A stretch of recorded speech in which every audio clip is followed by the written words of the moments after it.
Olá, estamos de volta com o nosso programa, esse programa tão brilhante que Deus tem nos dado a oportunidade de estudarmos a sua palavra, a nossa escola dominical.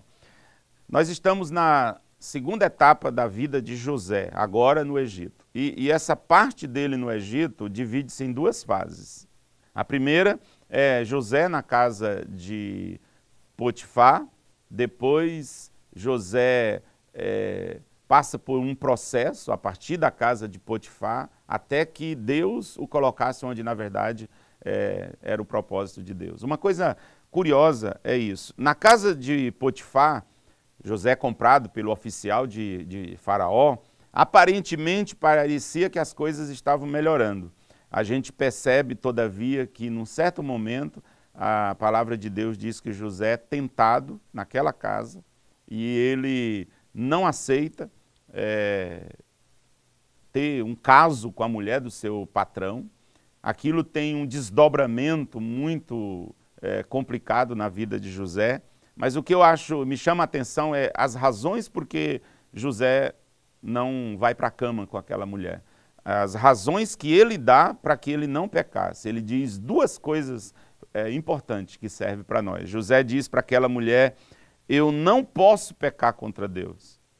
E em segundo lugar, ele diz: o teu marido, o meu patrão, ele confia em mim. Que coisa linda a gente vê o caráter desse moço.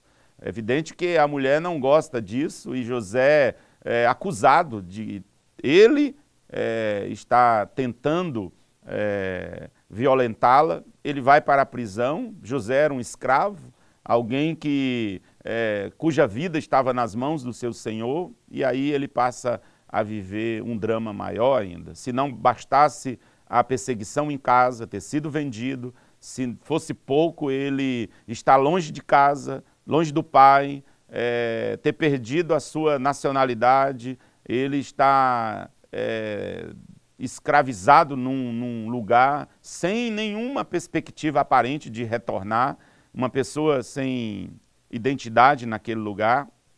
Ele agora vai parar na prisão.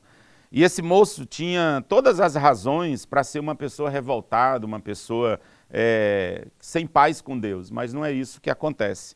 O que a gente percebe, e é maravilhosa essas inserções da Bíblia, a Bíblia diz que na prisão Deus era com José, Deus era com ele. E aí a gente começa a ver a grandeza do caráter desse moço.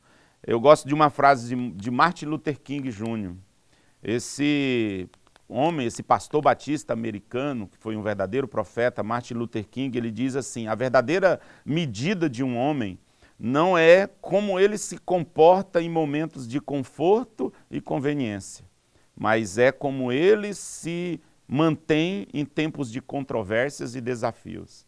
Quando tudo vai bem na nossa vida, é fácil a gente ter, inclusive, convicções, mas as nossas convicções são testadas quando as coisas dão errado. É interessante que naquela prisão José é uma bênção naquele lugar. Imagina como seria uma prisão naquele lugar a milênios de distância de nós. Um lugar muito pior do que hoje é as prisões. Sempre é um lugar terrível, mas naquele tempo com certeza muito pior. Lá a palavra de Deus diz que José interpreta alguns sonhos. Interpretando os sonhos, ele acaba sendo convocado para um dia interpretar um sonho que Faraó teve.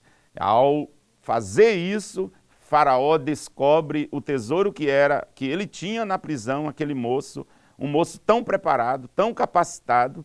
José interpreta um sonho que ninguém conseguia interpretar. E ele exalta Deus nesse momento. Ele diz: olha, quem dá as interpretações é Deus. É Ele que dá as interpretações. Eu apenas transmito aquilo que ele, na verdade, está dizendo. José não era um tipo de feiticeiro ou de mago. Ele era um homem de Deus. E ele transmitia aquilo que Deus revelava.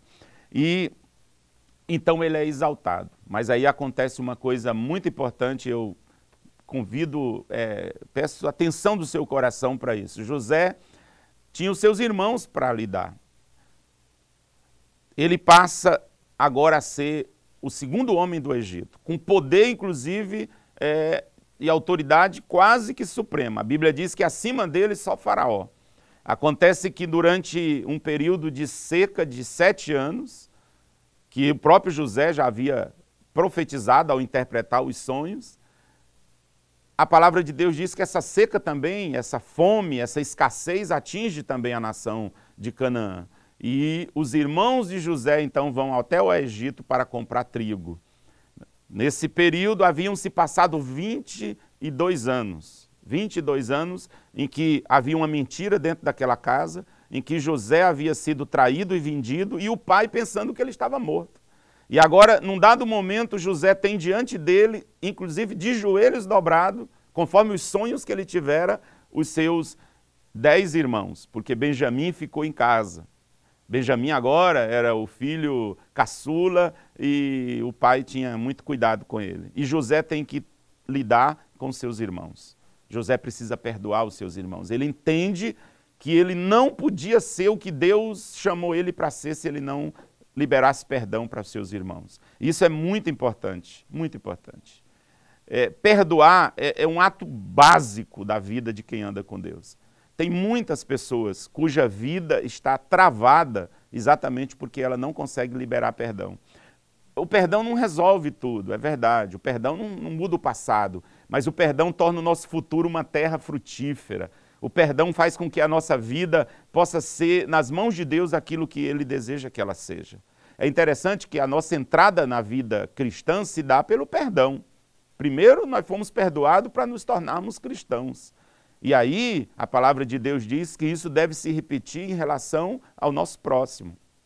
A mais comprometedora das orações é a do Pai Nosso. Quando Jesus nos ensina, e Jesus coloca a coisa em termos de dívida e diz, naquela oração ensinando a gente a orar, e perdoa as nossas dívidas, assim como nós temos perdoado os nossos devedores. Então Jesus atrela o perdão recebido de Deus ao perdão liberado em relação àqueles que nos ofenderam.